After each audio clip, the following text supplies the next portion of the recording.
ஆராதனை. ஹல்லேலூயா, ஹல்லேலூயா. மரியே வாழ்க. இயேசு கிறிஸ்துவில் பிரியமுள்ள சகோதர சகோதரிகளே, நமது வாழ்க்கையில திடீரென்ற காரியங்கள் நடைபெறுகிறது. நாம் நினைக்காத காரியங்கள் அல்லது நாம் எதிர்பார்க்காத தீமைகளோ அல்லது இழப்புகளோ ஒரு சில வேளைகளிலே விபத்துக்களும் மரணங்களும் கூட நிகழ்கிறது. நம் வாழ்க்கையில ஏன் எதற்கு என்று நாம் பல வேளைகளில் நாம் புலம்புகிறோம் அல்லது கடவுளையே இப்படி செய்தார் என்று நாம் நினைக்கிறோம். இஸ்ராயல் மக்கள் வாழ்க்கையில் கூட இதே நிலைகள் தான் ஏற்பட்டது. கடவுள் அவர்களை எல்லா இனங்களுக்கும் மேலாக அன்பு செய்தார். ஆண்டவர் எல்லா இனங்களுக்கும் மேலாக அவர்களை அன்பு செய்தார். அவர் ஒரு சிறிய இனமாக இருந்ததால் கடவுள் அவர்களை விசேஷ விதமாய் அன்பு செய்தார். சொல்றாரு, நான் எல்லா மக்களினை விட உங்களை நான் தேர்ந்தெடுத்து அன்பு செய்தேனே, உங்களை நான் தேர்ந்தெடுத்து அன்பு செய்தேனே. ஆனால் கடவுள் காட்டிய அன்புக்கு அவர்கள் அதன்படி வாழ தகுதியற்றவர்களாய் போனார்கள். நம்மோட சொல்றோம்ல, நான் உனக்கு எவ்வளவு அன்பு காட்டினேன், நான் உனக்கு எவ்வளவு பண்ணேன், ஆனால் எனக்கு இப்படி பட்டைய இந்த மாதிரி நீ செய்வேன்னு நான் நினைக்கல.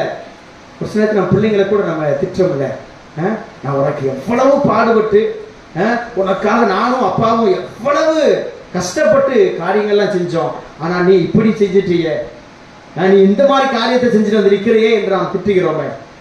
ஆனால் கடவுள் இஸ்ராயல் மக்களை குறித்து அவர் ஒருபோதும் அவர் வேதனைப்பட்டதில்லை.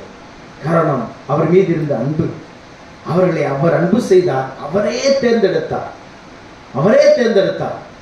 ஆனால் அவர்கள் வாழ்க்கையிலே அவர்களாக தீமையை வருவித்துக் கொண்டார்கள், அவர்களாக துன்பங்களை வருவித்துக் கொண்டார்கள், அவர்களாகவே அடிமைத்தனத்திற்கு உள்ளாவதற்கு அவர்கள் காரணமானார்கள். அமர்ந்துக்குரியவர்களே, பல வேளைகளில் நாம் கடவுளை விட்டு தூர போகின்ற பொழுது, நாம் கடவுளுடைய கட்டளைப்படி வாழாத பொழுது அல்லது கடவுளின் வார்த்தைப்படி நாம் வாழாத பொழுது நாமே நமக்கு துன்பத்தை வருவித்துக் கொள்கிறோம், நாமே நமக்கு தீமைகளை வருவித்துக் கொள்கிறோம், நாமே நமது வாழ்க்கையில் ஏற்படுகின்ற பல்வேறு விதமான தீமைகளுக்கும் நோய்களுக்கும் காரணமாய் நாம் மாறிவிடுகிறோம். கடவுள் ஒருபோதும் தீமைக்கு காரணமாய் இருப்பதில்லை. கடவுள் ஒருபோதும் அவர் நமது துன்பத்திற்கு காரணமாய் இருப்பதில்லை. அவர் நாம் அழணும், நம்ம துன்பத்தில் இருக்கணும், வேதனையோடு இருக்கணும், நோயோடு இருக்கணும், கஷ்டத்தோடு இருக்கணும் அப்படின்னு கடவுள் விரும்புவதில்லை. அவர் நம்மை படைத்தவர், அவர் அப்பா. எந்த ஒரு தகப்பனும் தன் பிள்ளைகள் வேதனைப்படணும், கஷ்டப்படணும், துன்பப்படணும், அழுதுகிட்டு இருக்கணும், நாசமா போகணும் அப்படின்னு எந்த ஒரு தகப்பனும் விரும்புவதில்லை. நம் கடவுள் விண்ணக தந்தை. நம் தந்தைகளை விட நம்மை பெற்றெடுத்த நம் பெற்றோர்களை விட அவர் அன்புள்ள தந்தை. ஏனென்றால் அவர் நம்மை படைத்தவர். அவர் நம்மை அன்பு செய்ததால் நம்மை படைத்திருக்கிறார். அதான் புரியுது. அகஸ்தீனர் சொல்வாரு, கடவுள் நம்மை எதற்கு படைத்தார் என்றால் அவர் நம்மை அன்பு செய்ததால் நம்மை படைத்திருக்கிறார். கடவுள் நம்மை அன்பு செய்கிறார்.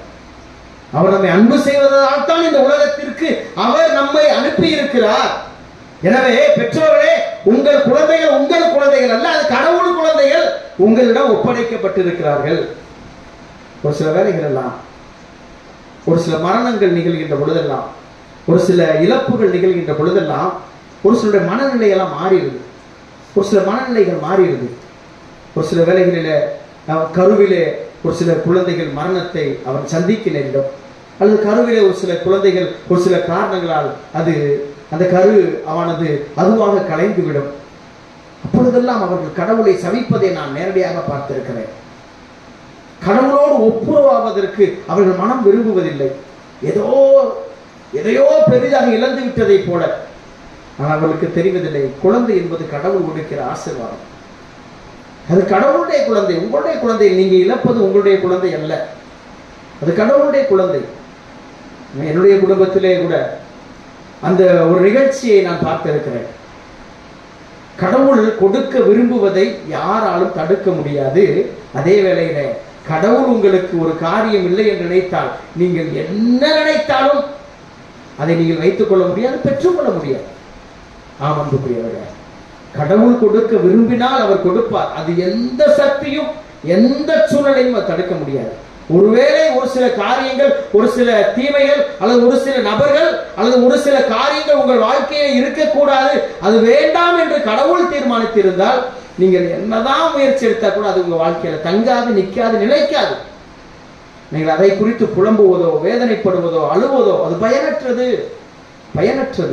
அன்புக்குரியவர்களே, கடவுள் எடுத்தது எடுத்ததாகவே இருக்க வேண்டும். யோபு சொன்னாரே, அவர் கொடுத்தார், அவர் எடுத்துக்கொண்டார். அவர் கொடுத்தார், அவர் எடுத்துக்கொண்டார். அதற்கு பின்பு கடவுள் இந்த காரிய வழியாக அவர் எனக்கு பெரிய காரியங்களை செய்வார் என்ற நம்பிக்கையோடு இருப்பவர்கள் டபுள் மடங்கு ஆசீர்வாதத்தை பெறுவாங்க. எனக்கு தெரிந்த ஒரு குடும்பம் பெங்களூரில், நான் பெங்களூரில் இருந்த அந்த 7 வருடங்கள் இப்பொழுது வரை அவ்வளவு அன்பு செய்வார்கள். எந்த ஒரு வேலை என்றாலும், எந்த காரியத்தை கொடுத்தாலும் முதலாளாக இருப்பார்கள். அப்படிப்பட்ட ஒரு அன்பு குடும்பம் கடவுள் எனக்கு கொடுத்திருந்தார். அதேமாதிரி குருக்கள் வருகிறார் என்றால் அவர்களுக்காக என்ன காரியங்கள் செய்வதென்றாலும் தங்களுடைய எல்லா வேலையும் விட்டுவிட்டு அவ்வளவு பாதுகாத்துக் கொள்வார்கள், பராமரித்துக் கொள்வார்கள். அல்லது என்னை சார்ந்தவர், எனது நண்பர்கள் யாராவது பெங்களூருக்கு போறாங்க, அவர்களுக்கு இந்த ஒரு வேலை செய்யணும் அப்படின்னா, அல்லது இதை செய்ய வேண்டும்னா, அவர்கள் ஏன் எதற்கு என்று கேள்வி கேட்க மாட்டார்கள். ஃபாதர் சொன்னாங்க, இந்த ஒரு வார்த்தைக்காக அவர்கள் நாள் முழுவதுமாக அவர்களோடு இருப்பார்கள். அவர்களுக்கு என்ன தேவையோ, எங்க கூட்டு போறணுமோ அங்க கூட்டு போவாங்க, என்ன உதவி செய்யணுமோ அதை செய்வார்கள். அப்படிப்பட்ட ஒரு குடும்பம். அவருடைய வாழ்க்கையில, அவருடைய மகள் வாழ்க்கையில ஒரு சிறிய ஒரு துன்பம் நிகழ்ந்தது. அவர் திருமணமாகி கருவுற்று 3ஆம் மாதத்திலே நன்றாக குழந்தை இருக்கிறது என்று சொன்னார்கள்.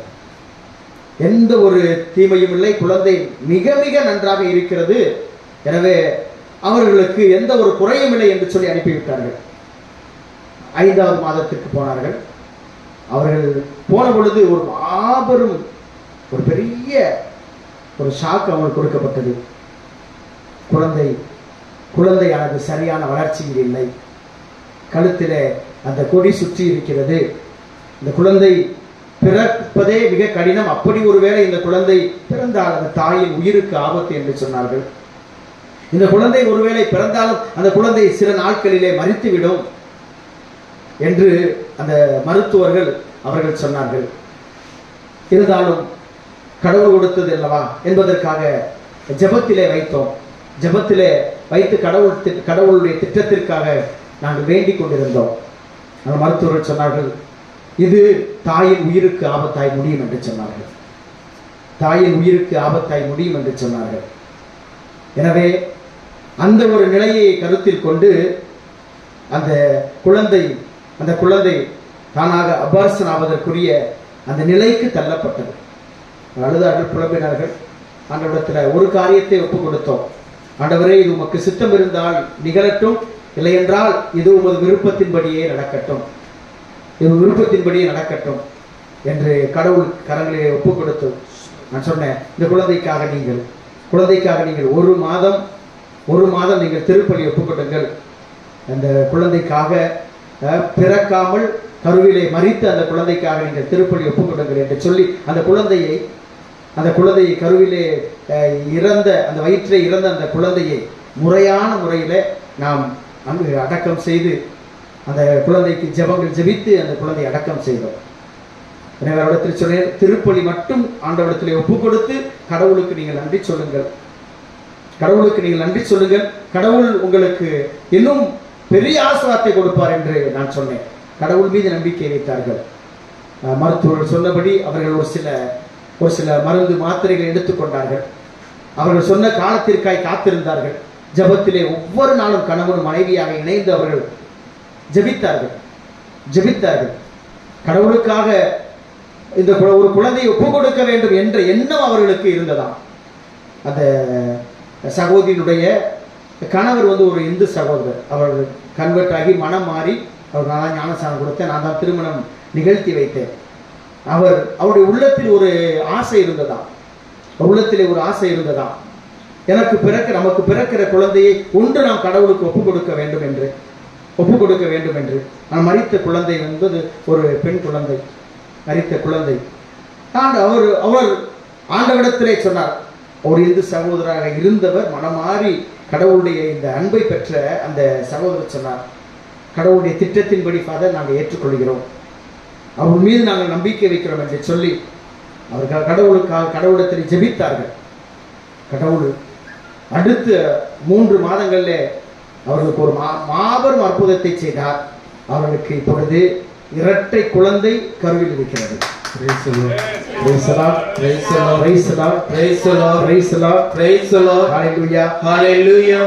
குழந்தை. அந்த சகோதரர் மீண்டும் சொன்னது அதுதான், கடவுளின் திட்டத்தின்படியே இது நடக்கட்டும் ஃபாதர். ஆனால் எங்கள் குழந்தை, எங்களுக்கு கிடைக்கிற குழந்தையை நிச்சயமாக ஒரு குழந்தையை நாங்கள் கடவுளுக்கென்றே ஒப்புக் கொடுக்கிறோம். அது நாங்கள் எங்களுடைய திருமண நாளன்றே நாங்கள் முடிவு செய்தோம் என்று சொன்னார்கள். Praise the Lord. ஹalleluya, ஹalleluya.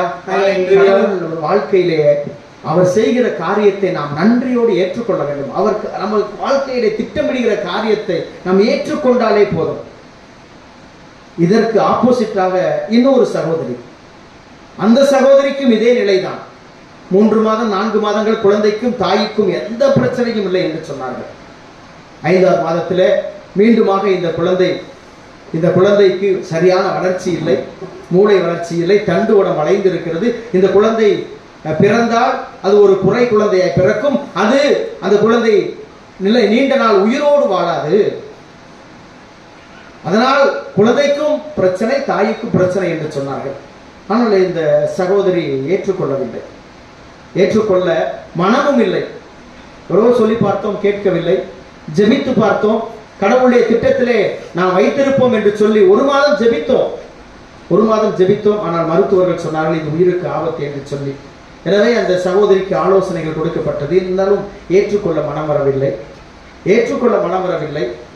இறுதியிலே அந்த குழந்தை, அதுவும் ஒரு பெண் குழந்தை தான், அந்த குழந்தை கருவிலே அழிக்கப்பட்டது. அந்த குழந்தை எடுத்து புதைக்கப்பட்டது. ஆனாலும் இன்று வரை அந்த குழந்தைக்காக அந்த சகோதரி அழுது கொண்டே இருக்கிறார். எந்த நிகழ்ச்சிக்கும் வருவதில்லை, எந்த ஒரு முகத்திலே ஒரு மகிழ்ச்சி இருப்பதில்லை, ஒரு சந்தோஷம் இருப்பதில்லை. நான் எவ்வளவோ சொல்லி பார்த்து விட்டேன். கடவுள் அவர் உன் வாழ்க்கையிலே ஒரு மாபெரும் அற்புதத்தை செய்ய போகிறார். அதற்கு உன்னுடைய வேதனையும் உன்னுடைய அழுகையும் தடையாயிருக்கும், உன்னுடைய துக்கம் தடையாயிருக்கும். கடவுளுடைய ஆசீர்வாதத்தை நீயே தடை செய்து கொண்டிருக்கிறாய். நீ நினைக்கிற காரியம் நடக்காது என்று நான் தெளிவாக சொல்லிவிட்டேன். ஆனால் கேட்பதற்கு மனம் இல்லை. இன்று வரைக்கும் கூட ஒரே அழுகைதான். இறந்த குழந்தையை நினைத்து அழுகைதான். நான் எவ்வளவோ சொல்லி பார்த்தேன். அது உன்னது குழந்தை அல்ல, கடவுள் கொடுத்தது. கடவுள் குழந்தை, அவர் கொடுத்தால் அவர் எடுத்துக் கொள்வார். கடவுள் மீது உனக்கு நம்பிக்கை இருந்தால் இதைவிட மேலான காரியங்களை செய்வார் என்று சொல்லியும் அந்த சகோதரி கேட்பதில்லை. அந்த சகோதரி ஒரு குருவானுடைய சகோதரி கூட, குடும்பத்தில் ஒரு குருவானவர் இருக்கார், இருந்தால் நம்புவதில்லை, விசுவசிப்பதில்லை. அவ்வளவு துக்கம், துயரம் தான். எனவே நான் அந்த சகோதரிக்காக ஜெபித்துக் கொள்வேன். எப்பொழுதும் ஜெபிக்கிறது. கடவுள் ஒரு மாற்றத்தை கொடுக்க வேண்டும். அன்புக்குரியவர்களே, இறை வார்த்தை சொல்கிறது, முக வருத்தம் எலும்புகளை உருக்கும். நம்ம அந்த காலத்துல எல்லாம் சொல்லுவாங்க, எலும்புடிக்கு நோயின்னு ஒரு நோய் சொல்லுவாங்க. அப்படித்தானே பைபிள் சொல்றது. யாருக்கு அந்த நோய் வரும்னா, எப்ப பார்த்தாலும் துன்பத்தோடு, எப்ப பார்த்தாலும் வேதனையோடு, இழந்ததை நினைத்தே துக்கத்தோடு துயரத்தோடு வாழ்கிறவர்கள் வாழ்க்கையில கடவுள் ஆசீர்வாதம் வராது. கடவுள் ஆசீர்வாதத்தை பெற்றுக்கொள்ள முடியாது. இழந்தது இழந்ததாகவே இருக்கட்டும். கடவுள் கொடுத்தால் கடவுள் எடுத்துக்கொண்டார். இழந்ததை குறித்து ஒருபோதும் துயரப்படாதே, ஒருபோதும் துக்கப்படாதே. ஒரு சகோதரி தன் கணவன் இறந்த 3ஆம் நாள் என்னை சந்திக்க வந்தாங்க. நான் முகத்தை ரொம்ப மாறி வேதனையா சோகம் வச்சுக்கிட்டு நான் உட்கார்ந்துருக்கிறேன் என் ரூம்ல. வந்தாங்க. ஃபாதர் எப்படி இருக்கீங்க ஃபாதர்? நல்லா இருக்கீங்களா ஃபாதர்? ரொம்ப நன்றி ஃபாதர், நல்லா அருமையான மாசம் வைத்தீங்க ஃபாதர். உண்மையிலே எனக்கு மிக்க மகிழ்ச்சி. என் கணவருடைய ஆன்மா நிச்சயமாக விண்ணகத்திற்கு அது எடுத்து செல்லப்படும் ஃபாதர். ரொம்ப மகிழ்ச்சி என்று சந்தோஷமா அவங்க மகிழ்ச்சியோடு நல்ல உடை உடுத்தி நன்றாக அவர்கள் வழக்கம் போல வருவது மாதிரி தன்னுடைய பிள்ளைகளோட வந்து மகிழ்ச்சியோடு அவங்க வரையில உட்கார்ந்துட்டு இருக்கிறாங்க. என்னடா ஆச்சு எனக்கு? என்னுடைய முகம் இறுகி போயிருக்கு. என்ன ஃபாதர் ஒரு மாதிரி இருக்கீங்க, ஓட முடியலையா, தலை வலிக்குது அப்படின்னு என்ன கேட்கிறாங்க. இல்லம்மா அப்படின்ட்டு. எனக்கு ஒரே ஆச்சரியம். தன் பிள்ளைகள் எல்லாம் அவங்க அனுப்பிட்டு அதுக்கு சகோதரத்தை கேட்டேன், எப்படி மகிழ்ச்சியா இருக்கிறீங்க, எப்படி சந்தோஷமா இருக்கீங்க? எனக்கு 2 பெண் குழந்தைகள். கடவுள் என்னை நம்பி அவர்களை ஒப்படைத்திருக்கிறார், அவர் கொடுத்திருக்கிறார். அந்த பிள்ளைங்களுக்காக நான் வாழணும், அந்த பிள்ளைங்க மகிழ்ச்சியா இருக்கணும். நான் அழுதால் அவர்கள் அழுவார்கள், நான் துக்கத்தோடு இருந்தால் என் பிள்ளைகள் துக்கத்தோடு இருப்பார்கள். நான் வேதனையோடு வீட்டிலே முடங்கி வேலைக்கு போகாமல் நான் இருந்தால் என் பிள்ளைய சாப்பிட முடியாது. என் பிள்ளைங்க காலேஜுக்கு போற பிள்ளையும் ஸ்கூலுக்கு போற பிள்ளையும் நிம்மதியா இருக்க முடியாது. எனவே கடவுள் அவர்களை இனிமேல் நான் பார்த்துக் கொள்ள வேண்டும் என்ற முழு பொறுப்பை என்கிட்ட கொடுத்திருக்காரு ஃபாதர். என் பிள்ளைங்களுக்காக நான் வாழணும்ல, அவர் என்னிடத்திலே கணக்கு கேட்பார் அல்லவா. என் பிள்ளைகள் எனக்கு முக்கியம் ஃபாதர். இறந்தது இறந்தது தான், அவர் திரும்பி வரப்போறதில்லை, அவர் திரும்பி வரப்போறதில்லை. இருந்த பொழுது கூட அவர் என்ன செய்ய முடியுமோ அதைத்தான் அவர் அதை விட இன்னும் மேலானதை செய்வதற்கு கடவுள் எங்களுக்கு ஒரு சக்தியை கொடுப்பார் என்ற மகிழ்ச்சியோடு சொன்னாங்க. ஃபாதர், என்னுடைய கணவருக்காக நான் ஒவ்வொரு வெள்ளிக்கிழமையும் திருப்பலி ஒப்புக் கொடுக்கிறேன் ஃபாதர் அப்படின்ட்டு ஒரு வருடத்திற்கு மாதத்தில் ஒவ்வொரு வெள்ளிக்கிழமையும் திருப்பலி ஒப்புக் கொடுப்பதற்காக என்னிடத்திலே அவர்கள் வந்து அந்த திருப்பலி காணிக்கையை கொடுத்து விட்டு சென்றார்கள். நவம்பர் மாதம் வந்த பொழுது தன் கணவருக்காக அந்த நவம்பர் மாதத்தின் 30 நாட்களாக, அந்த கிரகோரியன் மாசம் 40 திருப்பலி வைப்பாங்க. ஆனால் அந்த சகோதரி அந்த 30 நாளும் தன் கணவருக்காக நன்றி பலி ஒப்பு கொடுத்தார்கள். அன்புக்குரியவர்களே, மகிழ்வார்ந்த உள்ளம் உடல் நலம் அளிக்கும் மருந்து, சரி, வாட்டமுற்ற மனநிலை எலும்பையும் குறிக்கும். அதுக்குள்ள இறைவார்த்தை எடுத்துட்டார். பிரைஸ் தி லார்ட், ஹalleluya, ஹalleluya, ஹalleluya. ஒரு மாதம், ஒரு வருடம் முடிந்தது. ஒரு வருடம் முடிந்து அந்த வருட திருப்பலி எவ்வளவு சிறப்பான முறையிலே அவர்கள் கொண்டாடினார்கள். அவருடைய மகள் 3ஆம் ஆண்டு அந்த கல்லூரியை முடித்தது. அத்தனை நாள் வரைக்கும் அந்த பிள்ளை என்றால் யாருக்கும் தெரியாமல் இருக்கும். இன்டர்வியூ, அந்த கேம்பஸ் இன்டர்வியூ வைப்பாங்க. 3ஆவது இடத்துல ஒரு பெரிய கம்பெனியால் அந்த மகள் தேர்ந்தெடுக்கப்பட்டார். Praise the Lord, praise the Lord, praise the Lord, praise the Lord, praise the Lord, praise the Lord. அந்த அவ யாருக்கும் அந்த நம்பிக்கையே இல்லை. எல்லோருக்கும் ஆச்சரியம், எப்படி உன்னை தேர்ந்தெடுத்தார்கள்? படிப்பில் அவ்வளவு சிறந்தவள் அல்ல, அவ்வளவு வெளிப்படையாக உன்னை பற்றி யாருமே பேசியதில்லை, உனக்கு பேசுறதுக்கே பயமா இருக்கும். நீ எப்படி போய் அந்த 3 பேர் மத்தியில உட்கார்ந்து அவ்வளவு பெரிய அந்த கம்பெனியில அந்த கம்பெனிக்கு தேர்ந்தெடுக்கப்பட்ட 3வரில் இந்த சகோதரி ஒருத்தி. Praise the Lord, praise the Lord, ஹalleluya, ஹalleluya. எதிர்பார்க்காதது. அந்த காலேஜ்ல முதல் மார்க் வாங்கிய ஒரு பையனுக்கு அந்த கம்பெனில இடம் கிடைக்கல. 2வது மார்க் வாங்கிய பையன் கூட எதிர்பார்த்தான், அவனுக்கு கிடைக்கல. எல்லா திறமையும், அப்படி பேச்சு போட்டினா பேச்சுனா அவ்வளவு பேசுகிற திறமை வாய்ந்த ஒரு சகோதரி, அந்த சகோதரிக்கு அந்த இடம் கிடைக்கல. ஆனால் இவளுக்கு, இந்த சகோதரிக்கு அந்த கம்பெனியில இடம் கிடைத்தது. வெளியே வந்து சொன்னது, அந்த சகோதரி சொன்னது, கடவுளுடைய கிருபை, அவருடைய இரக்கம் மட்டுமே. 2வது என் தாயின் ஜெபம் என்று சொன்னார். Praise the Lord, praise the Lord, ஹalleluya, ஹalleluya, ஹalleluya, ஹalleluya. 3வதாக எங்க அப்பா மோட்சத்திலிருந்து எங்களுக்காக ஜெபிச்சுக்கிட்டு இருக்காரு. அவருடைய ஜெபம், அவர் விண்ணகத்திற்கு அவர் போனதனால தான் இந்த ஆசீர்வாதம் எங்களுக்கு கிடைத்தது. அன்புக்குரியவர்களே, நம்பிக்கையை பாருங்கள். கடவுள் மீது நாம் நம்பிக்கை வைப்போம், அவருடைய இரக்கத்தின் மீது நம்பிக்கை வைப்போம், அவருடைய அருளின் மீது நம்பிக்கை வைப்போம். நம்மிடம் அவர் ஒன்றை எடுக்க நினைத்தால் அவர் எடுப்பதை யாராலும் தடுக்க முடியாது.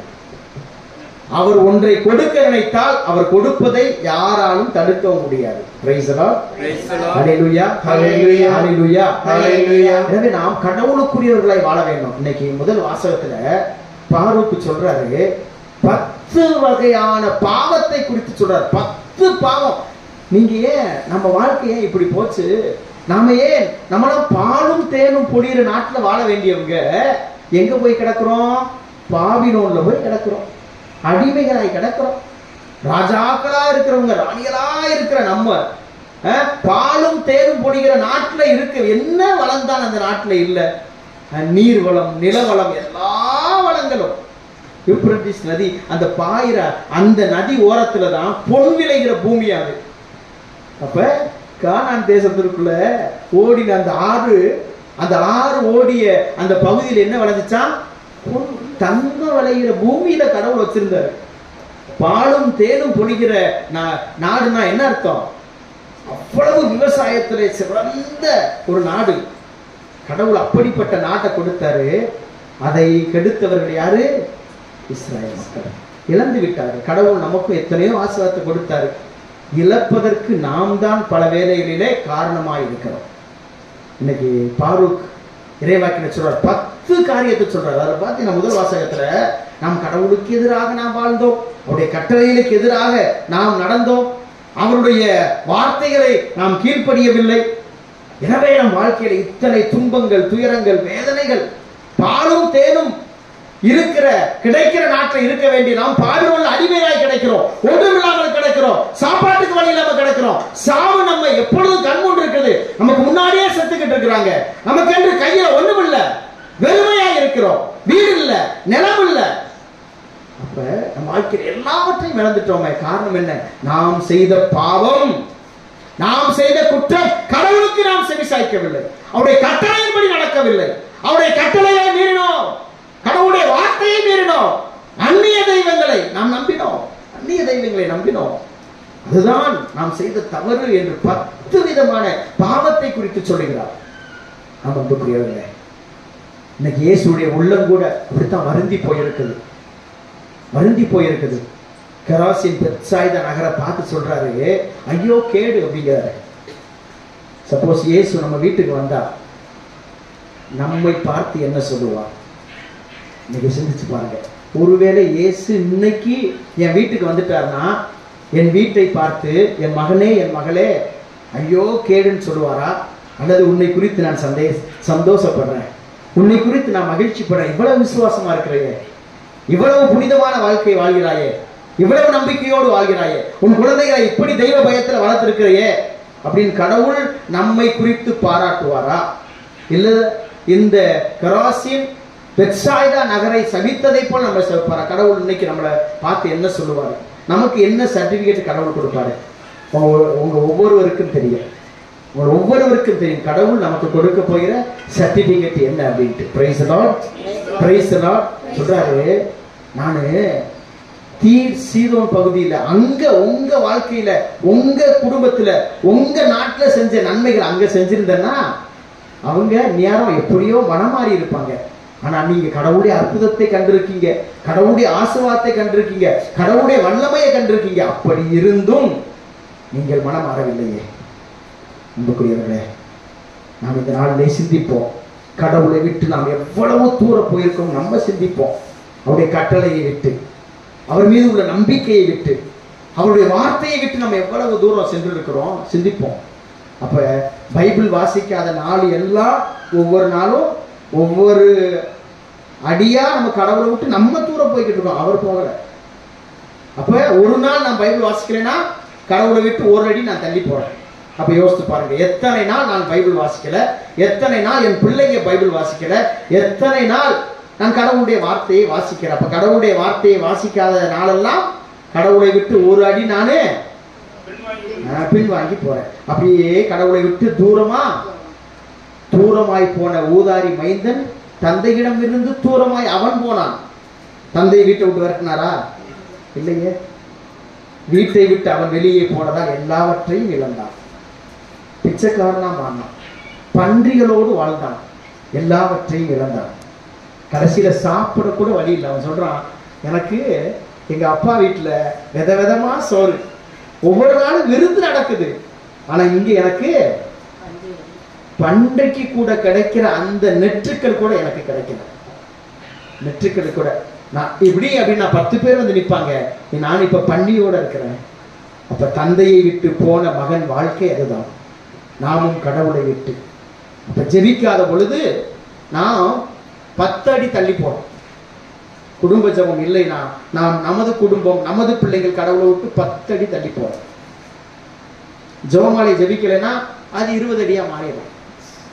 இப்ப ஜெபமாலை மாதத்தில் இருக்கிறோம், அப்படித்தானே? ஆமா. ஜெபமாலை ஜெபிக்காமல் நாம் நமது நாளை முடித்தால் அது உண்மையான கடவுளுக்குரிய பிள்ளைகள் அல்ல, மாதாவின் பிள்ளைகள் அல்ல. சரியா? எத்தனைதான் வேலை இருந்தாலும், எவ்வளவுதான் கஷ்டம் இருந்தாலும், எவ்வளவுதான் உடம்புல டயர்ட் இருந்தா கூட 8 மணிக்கு 8:30க்கு 9 மணிக்கு 9:30க்கு பார்க்கிற சீரியலை பார்க்காம தூங்குறது இல்லை. ரொம்ப பேர் சிரிக்கிறீங்க. பெங்களூர்ல ஒரு சகோதரி அவ்வளவு, ஐயோ என்னால முடியல, மாத்திரை போடுவாங்க, ஸ்கூல்ல இருந்து வருவாங்க, வந்த உடனே அவ்வளவு டயர்டு, அப்படி டயர்டா படுப்பாங்க. படுக்கின்ற பொழுதே ஒரு டிவி ஆன் பண்ணிட்டு தான் படுப்பாங்க, டிவி ஆன் பண்ணிட்டு தான் படுப்பாங்க. நான் கேட்பேன், டிவி ஆன் பண்ணிடுறீங்க, தூங்குறீங்க, டயர்டா இருக்கீங்க, எதுக்கு அந்த டிவி? இல்ல அப்படியே அந்த சீரியலை கேட்டு அட்லீஸ்ட் பார்க்கட்டா கூட கேட்டுக்கிட்டே தூங்கிடுறேன். நேத்து நான் அதை மிஸ் பண்ணிட்டேன், என்னமோ ஆச்சான். நேத்து அவன் கத்தியை எடுத்து அப்படியே குத்துறது மாதிரி வந்துச்சு. அவன் குத்துனானா இல்லையான்னு எனக்கு இன்னைக்கு நேத்து ஃபுல்லாவே எனக்கு மைண்ட்ல ஓடிக்கிட்டே இருந்துச்சு.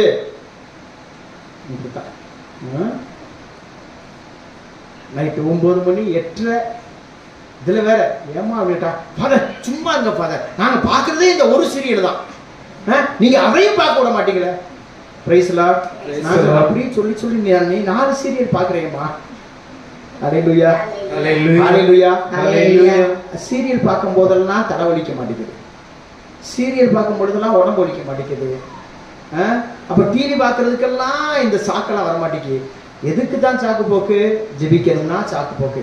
சாமி நான் ஜெபமாலையை ஜெபிக்க ஆரம்பிச்சாலே தூக்கம் தூக்கமா வருது.